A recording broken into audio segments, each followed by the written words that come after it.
Hello my dear students, एक बार फिर से आपका स्वागत है। और ऑन डिमांड वीडियो की सीरीज में आज आपके लिए लेकर आया हूं मैं पार्टीशन ऑफ इंडिया से रिलेटेड कुछ बड़े इंपॉर्टेंट क्वेश्चंस हैं ये। इनफैक्ट उस बच्चे के लिए बहुत थैंकफुल हूँ जिसने आज ही मुझे मैसेज किया, और बाय चांस ये क्वेश्चंस मेरे पहले से रेडी थे लेकिन मैं ये वीडियो बना नहीं पाया था, भूल गया हूँगा, कुछ भी रीज़न हो सकता है। तो सबसे पहला क्या है, what is meant by the principle of religious majority. Religious जैसे आपसे पूछा जा सकता है कि रिलीजियस मेजोरिटी का प्रिंसिपल क्या था, तो it was based on the fact that the areas where Muslims were in majority would go with Pakistan and the rest of would stay in India। बाकी जो है इंडिया के साथ रहेंगे। तो ये रिलीजियस मेजोरिटी वाला था, यानी इंडिया का पार्टीशन जो है इसी बेस पर हुआ था। ऐसे क्वेश्चन नंबर 2 है, when did India get independence. तो इंडिया को आज़ादी कब मिली थी? In the midnight of 14-15 August, यानी 14 और 15 अगस्त की रात को, मिडनाइट में 1947 को। Why did Mahatma Gandhi not participate in any of the independence day celebration. क्या रीजन था कि महात्मा गांधी किसी भी सेलिब्रेशन में पार्टिसिपेट नहीं कर पाए? क्योंकि वो उस टाइम जो है कोलकाता में थे, in the areas which are affected by riots between Hindus and Muslims. Hindus और मुस्लिम्स के बीच में कुछ रॉयट्स हो गए थे और इसी वजह से वो वहाँ बिजी थे कोलकाता में, और इसलिए दिल्ली नहीं आ पाए सेलिब्रेशन के टाइम में। Through which document almost all the princely states were brought into the Indian union. वो कौन सा डॉक्यूमेंट्स है जिसके तहत सभी के सभी जो प्रिंसली स्टेट्स हैं उनको इंडियन यूनियन में शामिल किया गया? वो है instrument of accession. So who undertook a fast unto death from 19 October 1952 demanding separate state of Andhra. तो ये मरने तक का व्रत किसने रखा था 19 अक्टूबर 1952 में, जिसने सेपरेट स्टेट ऑफ आंध्रा की डिमांड की? वो है पोती श्री रामुलू ने। In which area of the old Madras province Vishalandhra movement जो 1950 में स्टार्ट हुआ demanded that Telugu speaking areas to be separated from Madras. अब ये कौन से थे, यानी कौन सी जगह थी जिसकी हम बात कर रहे हैं? अब विशालंद्रा मूवमेंट का अगर आप नाम लें, अगर इस क्वेश्चन की बात करें तो यहाँ राइट आंसर क्या होना चाहिए? तो ये एक्चुअल में वो जो एरिया बनते हैं प्रेजेंट डे तमिलनाडु है, parts of Andhra Pradesh, Kerala and Karnataka हैं।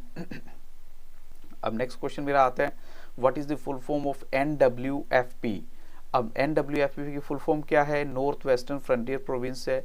सो who is also known as frontier Gandhi के नाम से और कौन जाना जाता है? वो है खान अब्दुल गफ्फार खान, यानी खान अब्दुल गफ्फार खान को फ्रंटियर गांधी के नाम से भी जाना जाता है। क्वेश्चन नंबर मेरा जो यहाँ पर 9 है, which cities were divided into communal zones. ये क्वेश्चन पूछा जा सकता है कि कॉम्युनल जोन्स में कौन सी सिटीज़ को डिवाइड किया गया था? तो वो जो कॉम्युनल जोन्स की कैटेगरी में आती हैं Kolkata, Lahore and Amritsar. Kolkata, Lahore and Amritsar. Who was the first deputy PM of India या होम मिनिस्टर ऑफ इंडिया? तो उनका नाम है सरदार वल्लभ भाई पटेल, यानी सरदार वल्लभ भाई पटेल आप बोलेंगे सीधा आंसर। और नेक्स्ट मेरा यहाँ क्वेश्चन जो है बहुत ही इंपॉर्टेंट आपके लिए है, तो बहुत छोटा सा बट 100% आपको इसका जो एक्सपेक्टेड है कि सरदार वल्लभ भाई पटेल को एक और नाम भी दिया गया, और वो नाम क्या है? तो he is also known as the iron man of India. Question 14 है, at the time of partition which state was also known as bilingual state. यानी पार्टीशन के वक्त कौन सी स्टेट को बाइलिंगुअल स्टेट भी कहा जाता है? तो वो स्टेट थी बॉम्बे, यानी महाद्विभाषी राज्य है। इसका मतलब है कि जहां 2 भाषाएं बोली जाती थी। अब ऐसे मेरा क्वेश्चन नंबर जो इसमें आता है 15, what is instrument of accession.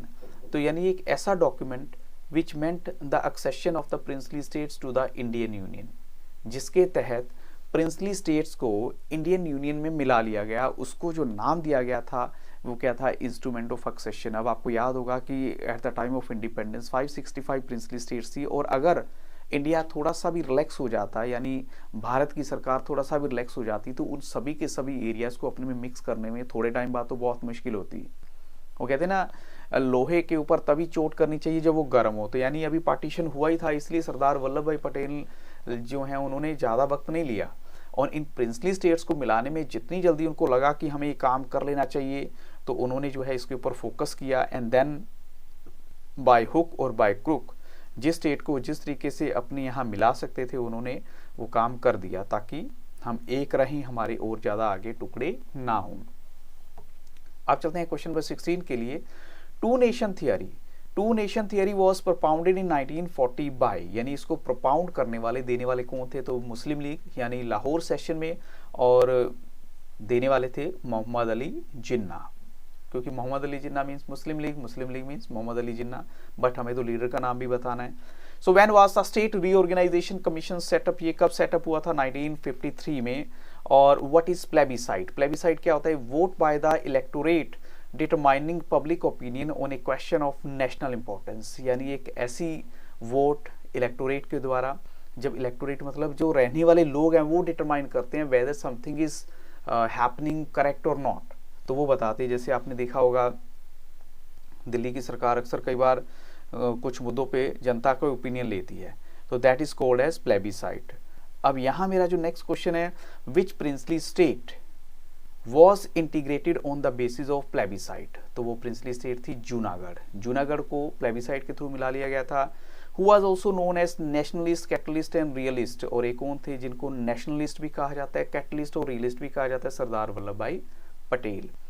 What is meant by two nation theory? Two nation theory actual में थी क्या? तो ये वो थियरी थी जिसके तहत भारत के टुकड़े हुए, यानी two nation theory was propounded by Mohammad Ali Jinnah in 1940 as being part of the Muslim league. जो मेन एम था वो था to creation of separate state for Muslims. What were the 3 challenges that free India faced? अब ये जो 3 challenges आपसे पूछे जा सकते हैं, तो मैंने आपको ये डायरेक्टली तो नहीं बोला लेकिन अब दे दिए हैं। एक तो नेशन बिल्डिंग का चैलेंज था, दूसरा इस्टेब्लिशमेंट ऑफ डेमोक्रेसी थी, और तीसरा ensure the development and wellbeing of the society, कि डेवलपमेंट भी करनी है, वेलबींग ऑफ सोसाइटी भी देखना है, और किसी के साथ इनजस्टिस भी ना हो, तो यानी खास करके जो गरीबों का तो आपको सोचना ही है।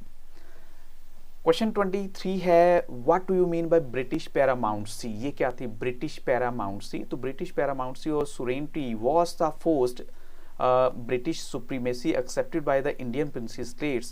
Actually, princely states enjoyed some form of control over their internal affairs as long as they accepted British supremacy. Actually में क्या है, जब तक उन्होंने ब्रिटिश सुप्रीमेसी को थोड़ा सा अपनी हंस के एक्सेप्ट किया तो उनको फ्रीडम दी गई, भाई तुम आज़ाद हो, तुम्हारा जो मन करता है करो। लेकिन जब वो थोड़ा सा प्रोटेस्ट करने पे आ जाते थे तो ब्रिटिश गुस्सा हो जाते थे। तो आपको पता ही है क्या क्या मेथड और मेजर यूज़ करते होंगे वो।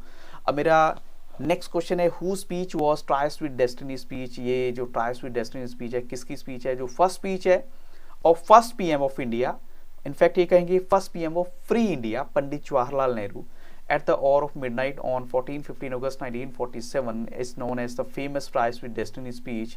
He delivered the speech while addressing the special session of the Constituent Assembly, और उन्होंने एक स्पेशल सेशन जो कॉन्स्टिट्यूंट असेंबली का उसको एड्रेस करते हुए ये स्पीच दी थी उन्होंने। और ये आपको मैंने बताया है कि पहले ये वो टाइम पीरियड था जब महात्मा गांधी यहाँ नहीं थे, वो उस टाइम कोलकाता में थे, क्योंकि वहाँ पर रॉयट्स यानी कुछ लड़ाई झगड़े हो गए थे जिसके चलते उनको जो है यहाँ नहीं बल्कि वहाँ उनकी ज़्यादा ज़रूरत थी। So with these questions I stop the video. और जिस बच्चे ने मुझे वो मैसेज किया, मैं अभी नाम तो याद नहीं है, बट इवन देन मैंने कोशिश की आपको जल्दी से जल्दी क्वेश्चंस देने की। So I hope so these questions will definitely help you lot. I wish you all the very best. और किसी भी तरह का आपका कोई डाउट है आफ्टर द वाइवास, यानी आपका वाइवास जब ओवर हो जाएंगे, if you want any important question video on any of the chapters of humanities or even commerce, just send me a message. I'll definitely provide you the material as early as possible. So thank you and have a very nice day.